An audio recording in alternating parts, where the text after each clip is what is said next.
Yesu ashimwe inshuti bakundwa, amahoro y'Imana nabane namwe. Nongeye kubasuhuza mu izina rya Yesu aho mwiriwe hose mu migabane itandatu igize isi. Uwiteka nabiteho, Uwiteka nabagirire neza, Uwiteka nabahezagire mu izina rya Yesu Kristo w'i Nazareti.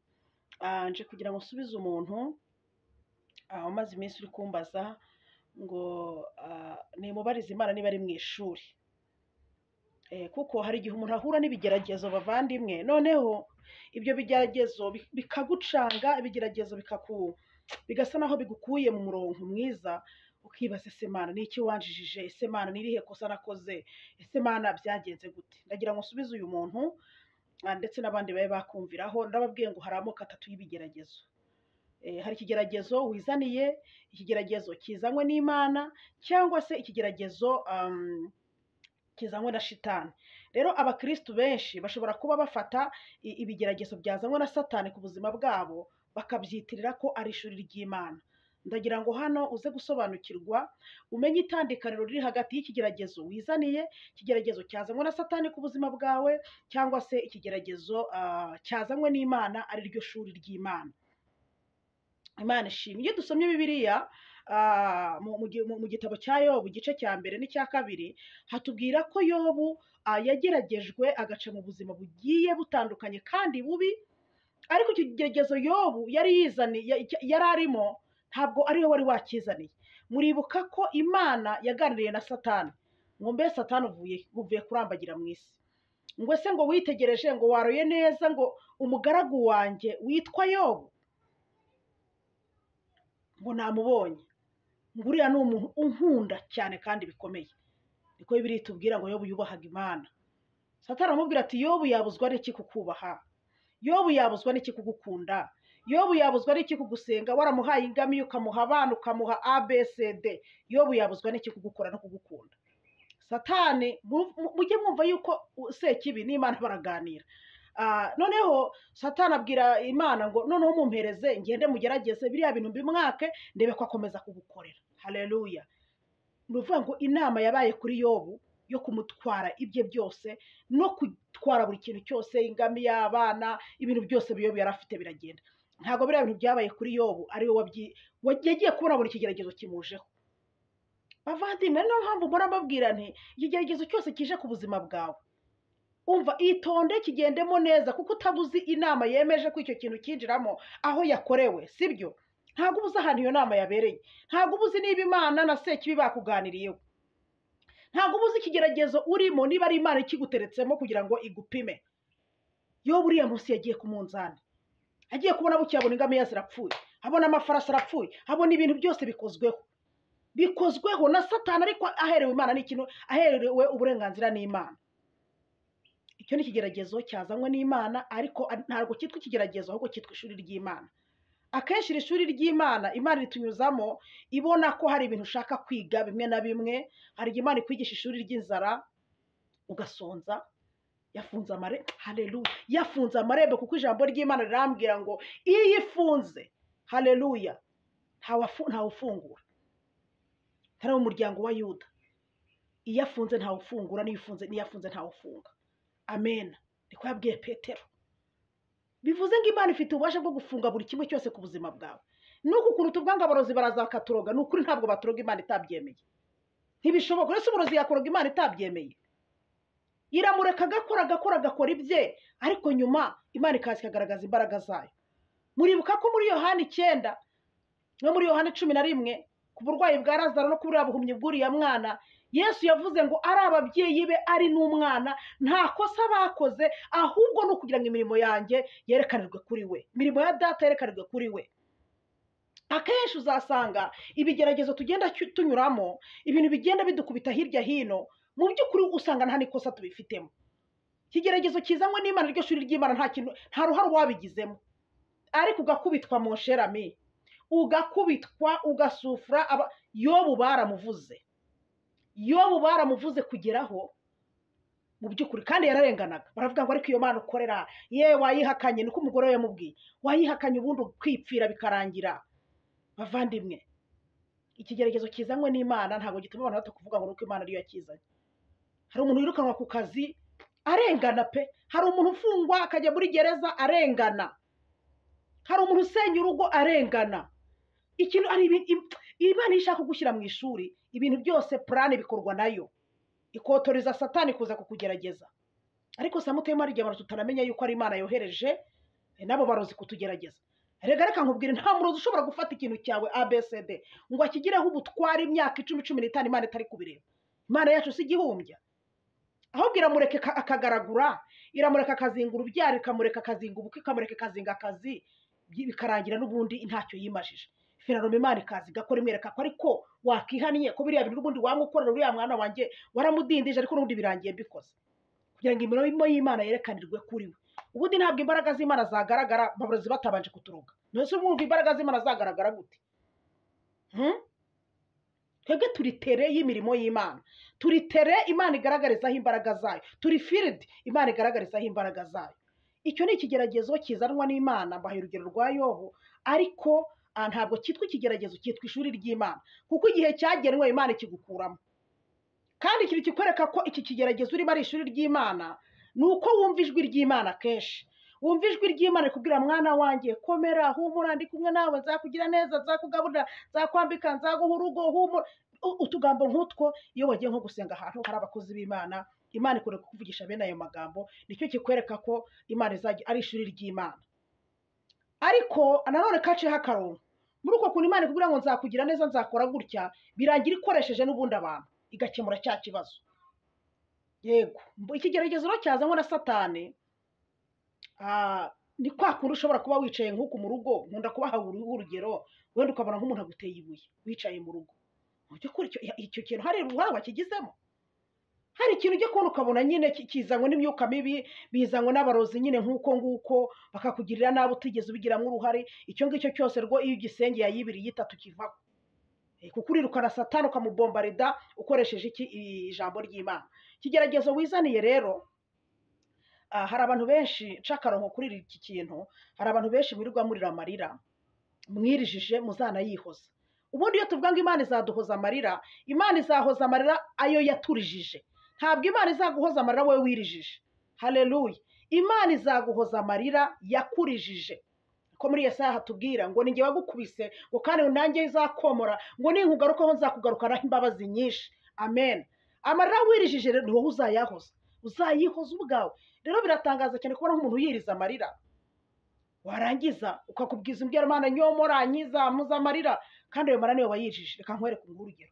Uyu muntu turahagurutse ugiye kwiba, mu by'ukuri nta muntu ukujyanyeyo, ugezeyo baragukubise akaboko barakavunnye, cyangwa se baragufunze, cyangwa bagize gute. Ibibazo bizaza aho nyuma si uzaba wabyikururiye.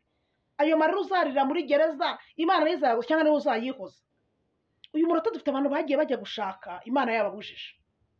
Ni urugero ndi gutanga. Ukajya gushakana n'uriya mugabo, Imana yakubujije. Ukajya mu kariya kazi, Imana yakubujije. Ugakora urugendo, Imana yakubujije. Imana ikubwira ati reka uriya muntu, ukanga kumva. Ibibazo nyuma uzahuriramo nabyo ni wowe uzaba wabyiteje. Amarira uri kurira muri ibyo bibazo witeje wowe ubwawe, Imana yakubujije. Kabiri wanijyanyemo, ayo marira ni wowe uzayihoza mosherami. Ahubwo tangira wihoze hakiri kare. Tangira wihoze hakiri kare, wiyomore hakiri kare, kuko Imana izaduhoza amarira ayo yaturijije. Ariko wowe wiyirijije bitewe n'ibyo wijyanyemo, bashumba twakubwira ukanga, twakugira inama ukanga, ukajya mu bibi rwose ubireba, ukatsa moto ukagenda ubireba uko ugiye mu bibi. Ariko ibibazo biri bukuvukane, nabwo uraza kuvuga ngo abakozi b'Imana ngo iki ngo Mana ngo nyomora ngo byagenze gutya na gutya. Mujye mubitandukanye ibigeragezo bitatu. Hari abantu rero baterwa naho nari nagambiriye, hari abantu muterwa n'ikigeragezo Sekibi yazanye, mugacwendeka mukanga gusenga, mukaguhaguruka ngo muterera yibiri, mukanga guhaguruka ngo mukore isengesho cyo kubohoka, mwarangiza ngo Mana ngo ni ishuri ry'Imana. Ishuri ry'Imana ryahehe? Ko hari igihe Satani yakugabyeho ibitero, warangiza ukicara ngo Mana ngo wanjijije iki Mana, ibiki tukigisha ibintu byo kubohoka ubireba, tukababwira ati nyaboneka koresha umunyu utunze mu nzu ukanga, yewe gira gutya mukanya ngo Mana uzantabara ryari, ese iri shuri rye rizarangira ryari? Arya batari ishuri ry'Imana, ahubwo ari ibigeragezo byazanywe na Sekibi. Deni wowe ukananirwa kugira gute kubitandukanya. Ibigeragezo bitatu n'ubitandukanye uyu munsi wa none biragufasha. Haleluya. Biragufasha kumenya icyerekezo cy'ubuzima bwawe. abakristu benshi bahora muri ibi bintu bagenda nyine batazi ngo ndi kugeragezwa n'iki n'iki. Uyu munsi nuramuka umenye ko ikigerageza arimo ari wowe wakihamagariye, ni ukuri ndakubwiza ukuri, uri bumenye ukuntu uri bukosore ibintu byawe. Numenya ko ari icyazanywe na Satani, urahaguruka usenge amasengesho hasi no hejuru. Numenya ko ari ishuri ry'Imana, ukabona utazi ahantu byavuye niyo bigize kumva hari ijwi ry'Imana rikubwira, uricara utegereze wumva utuje muri wowe. Ariko igihe umukirisitu wese azasenga atazi aya moko atatu y'ibigeragezo duhura nabyo, buri gihe uzahora usenga amasengesho y'akavuyo. Hari n'ibyo utagakwiye gusengera wowe, wakicaye ugafataho imyanzuro ukavuga ngo njyewe iki kintu ni njye wakishoyemo, nagiye muri ibi bintu wenda swati Imana yambujije, none nahuriyemo n'izi ngaruka ABCD, ibi bintu ndabikosora gute? So kizi ikigeragezo wizaniye se? Uratangira kwikonsora no kwihoza amarira se? Ariko uyu munota haranirwa baboroga barira kandi ubwo wenda ikigeragezo kiri kukuriza ni iki kintu we wenda wakize gute wakizaniye. Uyu munsi warone icyo wizaniye uranikonsora muri yandi magambo. Icyo wazaniye Satani uhaguruka ugisenye ukirwanye, ntabwo wasenga amasengesho ngo kibure kuvayo. Haleluya. Rero Imana ishimwe nako kanumva nabagandiza. Imana ibaha umugisha. Dufite amasengesho asoza ukwezi kuri 31. Kabiri dufite amasengesho ibihe by'iminsi 7 bizatangira n'itariki ya mbere y'ukwa 11 turi kohereza intabaza mu bihugu byose ngo zigende ziduhururire. Hari impamvu mpoza aka video kugira ngo amubashe kumbona. Hari umuntu ejo wasuripureniye aramvugisha ariko aramubwira ngo ariko ngo ubanza atari wowe, ngo washyiraho video ngo nkareba ko ari wowe koko ngo nyanumva. Niyo mpamvu nifuje gukora aka video kakaganiro mundeba kugira ngo abantu mufiteho impungenge ntimungireho impungenge, utabonye isura yanjye n'ijwi ryanjye mumaze kurimenyera pe. Ijwi ry'umuntu gusa ijwi ryanjye koko ntago murarimetiriza. Naho wakumva ikiganiro cyanjye hari ijwi ryanjye mumaze kurimenya, naho utaburi kureba isura, naho waburi kugira gute. YouTube channel Apostle Rosine ni yanjye, nyimaranye igihe nubwo maze ibisi gukora ibiganiro bya audio ntari kugaragara nk'uku, ariko ni ngewe ntimugire impungenge, ntagire umuntu batuburira, ni ngewe rwose, sibyo?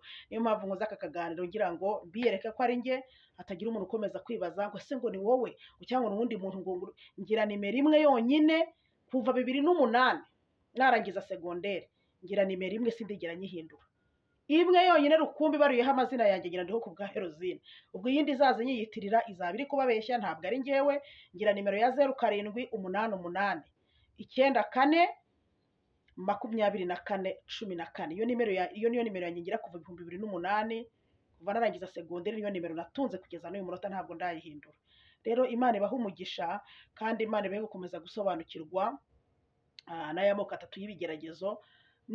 Uramutse utazi ubwoko bw'ibigeragezo ntabwo washobora kumenya ukuntu urwana nabyo, sibyo? Imana ibaha umugisha. Rero nkomeje kubifuriza weekend nziza, Nyagasana yibarindiremo nyine, kubera ko muri weekend hari yindi myuka ivi kuzimu. Nabasobanuriye ko muri weekend hari yindi myuka izikuka ivi kuzimu ikaba yabasha kubaderanja mu buryo bumwe n'ubundi.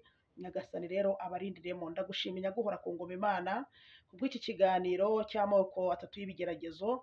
Hari abana be babyitiranyaga bakagira ngo bari mu ishuri, cyangwa kandi wenda ari Satani iri kubagerageza, cyangwa aribo bihamagariye ibi bibazo. Mwami Imana Uwiteka, niyo mpamvu mbasengeye kugira ngo babashe gusobanukirwa, babashe kumenya urugamba barwana, babashe kugira aho bivana n'aho bigeza. Mana nyaguhora ku ngoma Imana, ubuzima bwabo bugende buhinduka uko bwije n'uko bukeye. Ndabasengeye nyaguhora ku ngoma rero nk'umukozi wateretse hano, mbasengeye iyi weekend bagiye kwinjiramo kugira ngo Mwami Imana uzabarindiremo mu izina rya Yesu. Uhiga ibibahiga dosansoma edesika controle dotari, ugenze ibibagenza mu izina rya Yesu Kristo. Ukumire Mwami Imana Uwiteka wa Isiraheli, ibyabahagurukiye naho bihagurukire. Mwami Imana Uwiteka wa Isiraheli, ibitari byo kubareba ntibibarebe. Mwami Imana Uwiteka ubagirire neza kubw'uyu munsi wa none. Mana urinde ubugingo bwabo, amaraso yabo nyahishe mu maraso yawe. Mana ubarinde ko bagenda mu bitambo by'abarozi n'abagome mu izina rya Yesu Kristo w'i Nazareti. Baruhuke neza muri iyi weekend. Mwami Imana bazabashe gutangira akazi mu cyumweru gitaha bari gushima izina ryawe. Turagushimiye kandi ko abanye natwe muri iki cyumweru. Mwami Imana wagiye urinda abantu aho bagiye gukora bashaka ubuzima, bashaka imibereho, warabarinze ubagirira neza, n'ubundi uburinzi bwari bukomeze kuhabonekaho mu izina rya Yesu. Urakoze, ndagushimiye. Ugirire neza aba mama, ugirire neza aba papa, ugirire neza abashumba bagenzi banjye duhurira hano, ugirire neza abakobwa n'abasore. Mwami Imana Uwiteka urengera abababaye, utabara imfubyi n'abapfakazi. Uwiteka ura wa Isiraheli ubohora abakiboshye iminyururu igiye itandukanye yo mu mwuka, kandi imitima yihebye uyihumurize. Mana, imitima ifite intimba uyihumurize, abihebye ubahumurize, abacitse intege ubafate akaboko, ababuze ubwenge ububahe Mana, ababuze ubagira inama ubagira inama, wubake ingo Mana nyaguhora ku ngoma Imana, uhumurize imitima ya benshi, ugaburira abashonje Mana nyaguhora ku ngoma Imana. Uwiteka ukomeze kuturengera aho duherereye hose, abagore batwite ubatabare, abatarasama ubagirire neza Mana nyaguhora ku ngoma Imana. Ingo zifite ibibazo bikurweho mu izina rya Yesu, abashomeri ubaremere Mwami Imana, imiryango yatatanye uyihe kongera guhuza no kunga ubumwe mu izina rya Yesu Kristo w'i Nazareti. Uha amahoro ibihugu dutuyemo Mana, uturinde inzara n'ubukene, turinde uburwayi bw'inzaduka ndetse n'ibyorezo mu izina rya Yesu Kristo w'i Nazareti. Uha abantu kuguturiza imbere Mwami, urinde abantu kujarajaza umutima mu izina rya Yesu Kristo w'i Nazareti. Urakoze nyaguhora ku ngoma, uduhera abana uburere, uduhera abana Mwami Imana Uwiteka gukura bakurira muri wowe, kubera ko uwo wareze akura neza kandi akaba umumaro mu izina rya Yesu Kristo w'i Nazareti. Amen.